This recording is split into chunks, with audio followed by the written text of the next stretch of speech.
Hello avid followers, welcome back to the channel. In today's news, in the wake of Mr. Floyd's tragic death on May 25th, protests against police brutality and racism have erupted across the US and the world.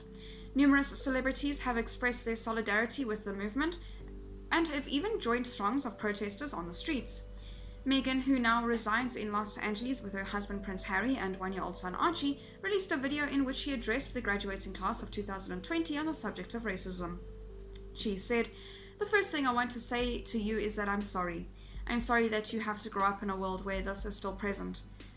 George Floyd's life mattered, and Breonna Taylor's life mattered. Philando Castile's life mattered, and Tamir Rice's life mattered. And so did many other people whose names we know and whose names we don't know. Stephen Clark, his life mattered."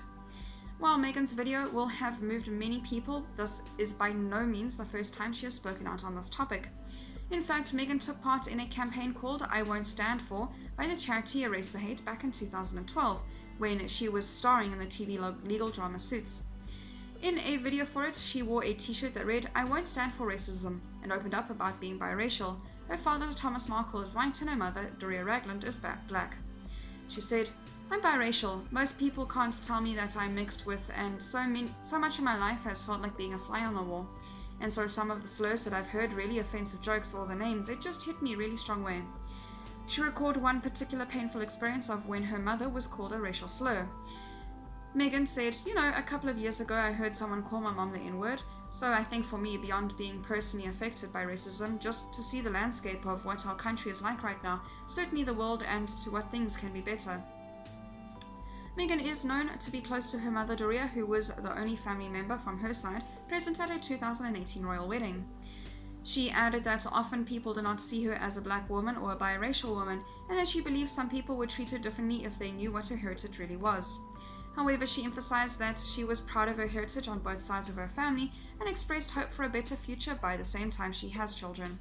She said, "I hope by the time I have children that people are even more open-minded to how things are changing, and that having a mixed world is what it's all about.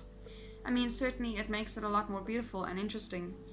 These words are particularly heartbreaking when you consider that Archie is now 1 year old, and yet the US is currently experiencing considerable unrest due to anger over systemic racism still being a huge problem.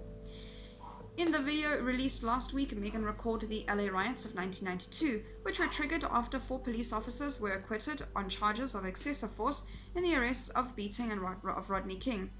Meghan was just 11 years old at the time, but she said the memories still stay with her forever. She said, "I remember the curfew, and I remember rushing back home, and on the drive home seeing ash fall from the sky and smelling the smoke, and seeing the smoke billow out of buildings, and seeing people run out of buildings carrying bags and looting, and I remember seeing men in the back of the van just holding guns and rifles. And I can't imagine that at 17 or 18 years old, which is how old you are now, that you would have to have a different version of that same type of experience. That's something you should have an understanding of, but understanding of as a history lesson, not as your reality." That is all for today's news. Thank you very much for watching. I'll see you next video.